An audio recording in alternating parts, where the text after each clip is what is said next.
akabiga twema keza nakuri none wiri umse yuko ubwo busuma bukorwa n'ibihangange mu gisirikare no mu gipolisi ivyo ntibishobora gutuma imigenderanire hagati y'abasirikare bato bato ari ubo takubahotegwa imigenderanire yabo nabo n'ivyo bihangange abakuru babo mu gisirikare ishobora kugena nabi ego mwumvise icaje gushikiriza twagiye turabona kuko ako nagace gatoyi umuntu agiye kuvuga kuko bigiye habona ariko twagiye tubona abantu bagiye bicwa ubunyamaswa kandi yitwa yuko yari mu nzego z'umutekano ivyo byose wasanga ubuvyanse baca bashaka kumwica kandi benshi barishwe twagiye tubona mu binyamakuru tubona ngo abantu bishwe yahora ari afise grade ya colonel yitwa kanaka mbere turabibona mbere n'abandi muri gihugu cy'u Rwanda bahunze benshi no mu bindi bihugu bagahunga ariko ntimwibaze ngo bahunze umwuga wabo ariko bahunze yuko ubwo bunyonyezi burazana n'ubwicanyi iyo utemeranije nabo bantu bakora ubunyonyezi sino mu gisirikare gusa no mu nzego nyinshi turumva ubunyonyezi iyo rero ubyanse kubikora nkuko babigubwiye uricwa kandi murazi yuko mu gisirikare itegeko n'itegeko rero iyo ubyanse iyo atabutungane burahari nta kindi bagukorera barakwica ibyo rero bizana imigenderanire mibi cyane nico gituma usanga mbere byanse rimwe bakubwira ati reka tumurungike no mu mahanga kure ngo bagende kugarukana umutekano ari ugaca usanga umupfasoni wawe baca bamukura mu kazi ngo kuko umugabo wawe ngo ntiyitwaye neza cyangwa ugasanga umuntu yafunzwe ngo iminsi 15 ngo bya discipline ibyo byose ni ingaruka bwa butungane bubi ya gestion mbi nkuko bivuga muri Gifaransa imiganire mibi irahari kuko iyo ihari hoba harahunze abasivili ariko turabona n'abahunze harimo abasirikare kandi bari mu nzego zo hejuru turabona abaheza za ikorwa cabo cyo kugarukana amahoro mu bindi bihugu aho gutaha mu gihugu cy'u Burundi akavuga ati reka ndaje ndabaye impunzi ivyo byerekana yuko nabo bataye icizere kuri iyo leta yaba ari mu gisirikare yaba yo sekad kandi burya hari n'abandi bashaka kubivamwo ariko bakavuga bati mbega twoca hehe kuko murabona yuko uno munsi abahora bajeje umutekano barasubiriwe n'izindi nzego uno munsi bitwa ngo imbonerakure ugasanga izo mbonerakure nizo zisigaye zica imanza urubanza bagushiriye uno munsi bashaka kukwica cyangwa uno munsi bashaka kugufunga rero ntibitangaje cyane kumva yuko hariho abantu banyuruje amafaranga nibaza yuko uko iminsi igenda tuzona tumenya byinshi bw'ubunyonyezi kandi murabona n'abajya batwawe kuva ku rwego rutoye gushika hejuru kuri ba general turabona bafata inzira bakavuga bati dushaka guhunga rero twamba tuvyumva nico gituma tuvuga tuti ubutungane ni buze mu byerekeye amafaranga ingene atunganijwe ntibijanye n'ubwoko ntibijanye n'intara ariko bijanye n'ubutegetsi bubi mu gisirikare haraboneka ubutegetsi bubi mu byerekeye amafaranga muzoga namubibona nejo canke hirya yejo nico gituma tuvuga tuti ubutungane ni buze Ego Janvier araje kuvuga ati ntibijanye n'ivy'ubwoko mbwa mwarumvise yuko cyane cyane ku bwa buhinga bwa WhatsApp mwumva ama audio avuga ngo yuko ngo abafabe aba ex-fabe ari barongoye sekade ngo abatutsi ngo bashaka kuhombesha ngo banki y'abasirikare bashiramo amacakubiri y'ubwoko iyo ibintu bimaze kugera ku rugero nk'ubwo mu rwego rwitwa igisirikare cy'igihugu ubwo rwego ubona ruko ruja hehe Ego uwo gwego rurafisiye ingorane zikomeye muri kino gihe kandi n'ugwego rukomeye mu gihugu gwego rwa gisirikare kuva kera mu bihugu byose byo kwisi n'ugwego tuvuga ari igihugu kigenderako kubona rero izo ngorane ziri mu gisirikare muri kino gihe batanguye kubishira mwo ibintu by'ubwoko nuko nyene byafatiye byahereye kuri ivyo amafaranga ni ikintu kibi cyane murazi ko kiri amafaranga ni kimwe gikuru mu bintu bitatu bituma umuntu yicundi kwisi nkuko birabivuze harimo babona ko bashobora no kwicana hakavamo kutumvikana. Kubona rero babishiramwo ivy'ubwoko murazi ko mu Burundi ibintu byose byagiye biraba kugira babivemo canke bijemwo induru nyinshi ku canke nabo bonya baba bakora ivyo abo banyuruza ayo mafaranga hari igihe nabo nyene bajamwo mu bavuga ati reka tubishiremo ubwoko niho tworonka ingene abantu bose bibamena umutwe batabona iyo bija. Kandi ibintu by'ubwoko murazi ko leta hari mu Burundi kuva ibintu byose byamye bikorwa bama bashira imbere ibintu by'ubwoko. Ariko nka sekade je nibaza ko abatwara sekade bajya bayitwara aba bahamagawe mu biro by'iperereza biriko barabazwa canke bakurikiranwa ngo basigure ibyo novuga ko bariko baratotezwa muri kino gihe. Ego nimba hoba harimwo batatu canke bangahe bo mu bwoko bw'abatutsi, ariko nibaza ko kijya kibanza mu kijamwo hakozwe ikibazo. Ibintu by'amabanki ibintu by'amafaranga suwa ari we wese apfa gusimbira ko bisaba umuntu afise ubwo buhinga yavyigiye abizi abishoboye. Kandi bajya bo batwara ijya banki noneho hakozwe ikibazo nibaza ko bakoze ikibazo baragitora so kuvuga ngo baravye ubwoko canke iki nabakoze ikibazo hanyuma baragitora bararongora ijya kanga. Kubona rero babishiramwe ibintu by'ubwoko nibindi bintu ucubona aba bategetsi barongoye igihugu muri kino gihe kuva na kera kugira basohokemwe ibintu canke kugira ngo ivyo bintu babivemo canke babishiremo igipfungu cinshi baca bashira imbere ibintu by'ubwoko. Ariko nibaza ko atari ubwoko bushobora kurongora ibanki canke atari ubwoko ivyo byo kumena amaso ayo byo kumena ijisho nkuko revereye yabivuze. Sinibaza ko babanza kuraba umututsi canke umuhutu, nibaza ko baraba ayo mahera yabo baba bakeneye uyatanga wese. Nibaza ko apfa kubaha ayo mahera barayakira bataravye ayo mafaranga nta bwoko buba bwanditseho. Donc ivyo by'ubwoko no gusamaza abantu no kugira ngo bacire icuka kibi muri abo basirikare nyene bato badashoka babitahura ivyo barimwo kugira babashiremwo wa mutima w'ubwoko w'amacakubiri batangure kujyana bobo baraba ubwoko bashira imbere ubwoko ariko batabona icinyegeje inyuma kubisanzwe bajya bakuru bajya babarongo bari ku butegetsi ivyo baba bahishije inyuma. Abo basirikare bato bo batwagwa ayo mafaranga bo bazoja kwiyumvira ivyo by'ubwoko barabana nabi mu bwoko bwabo bavuga ati twebwe abaturiye ni bajya batutsi batwara ijya banki. Abo nabo babitera bazoba bafise bariko bararonka umwanya wo kuja kurondera ukundi kuntu babidabadanganya canke ukundi kuntu babivamwo kugira ngo ntibizo bakurikirane. Ivyo ubwoko rero n'inkinzo bama bariko barashira imbere kugira ngo banyegeze amabi yabo bariko barakora. Ariko kubisanzwe ivyo ubwoko nibaza ko abarundi bo birengera bakabona ko amabi yose akorwa muri rusanga akorerwa abantu bose bakora ku nyungu zabo. Ababikora nibaza ko atari ivyo ubwoko muri kino gihe bashira imbere, urabona ko bashira imbere inyungu zabo n'iz'imiryango yabo. Yego reka dutanduke ku nkuru igira gatatu ariyo ya nyuma.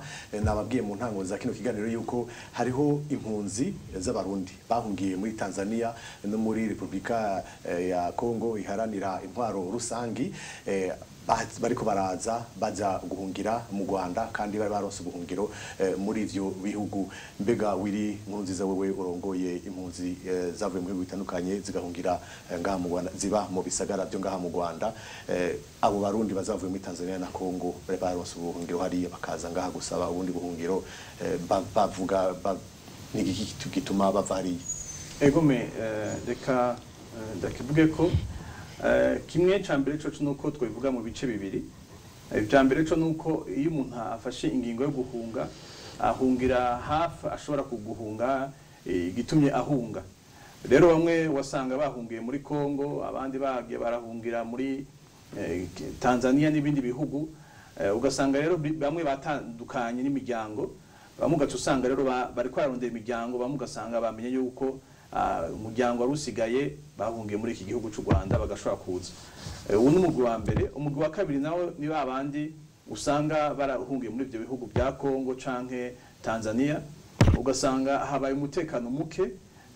Mwarabyumvise Kamanyora aho duheruka kubura abarundi batari bake.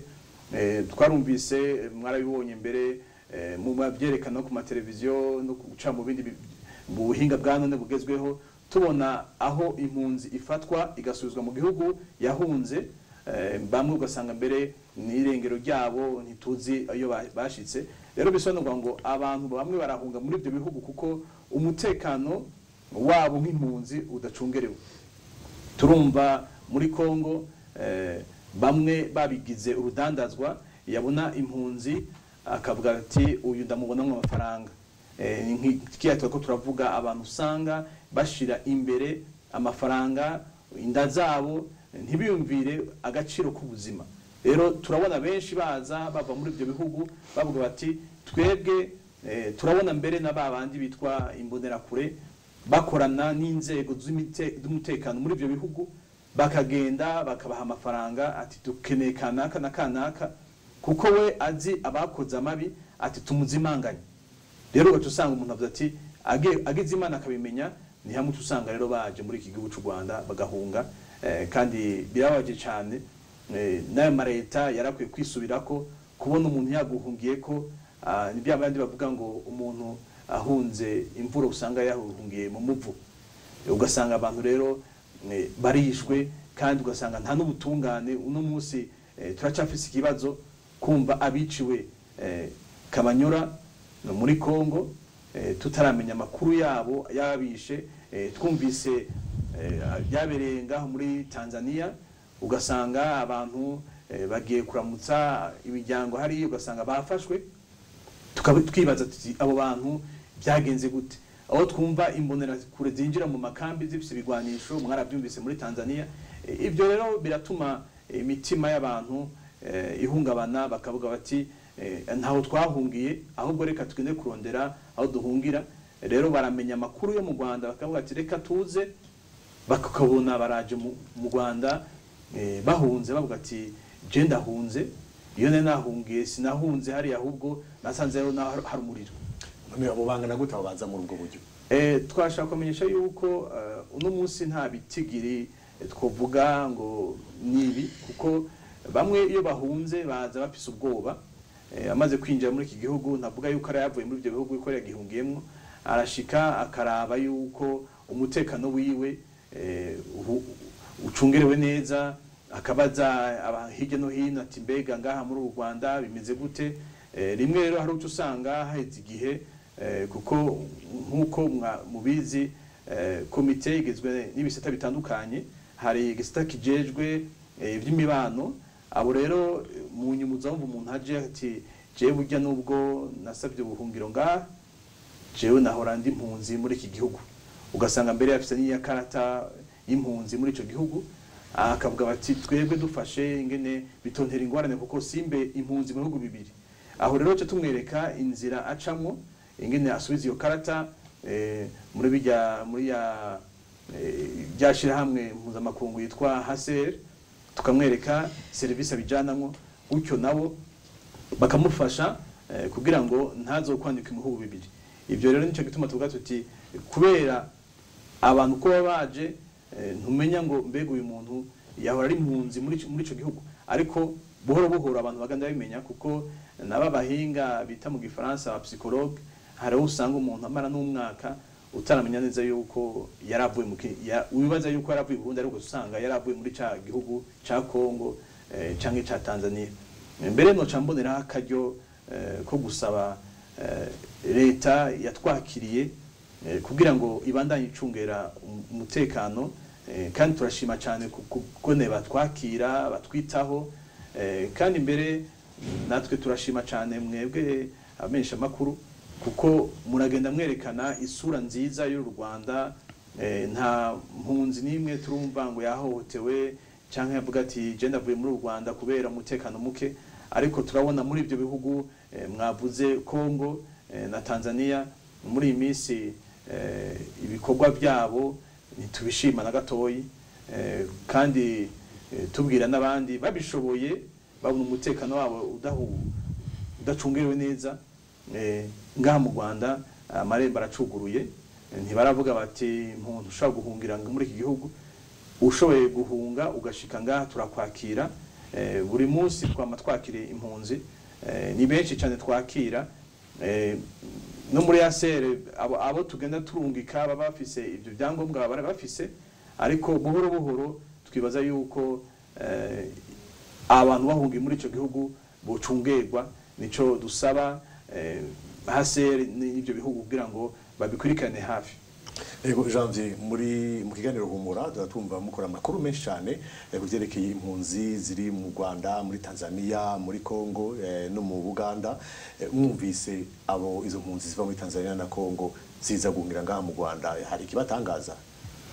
Nta gitangaje kirimo kubera amakuru menshi dushikiriza muri Humura n'ivyo turavuga cyane cyane ibijanye n'impunzi.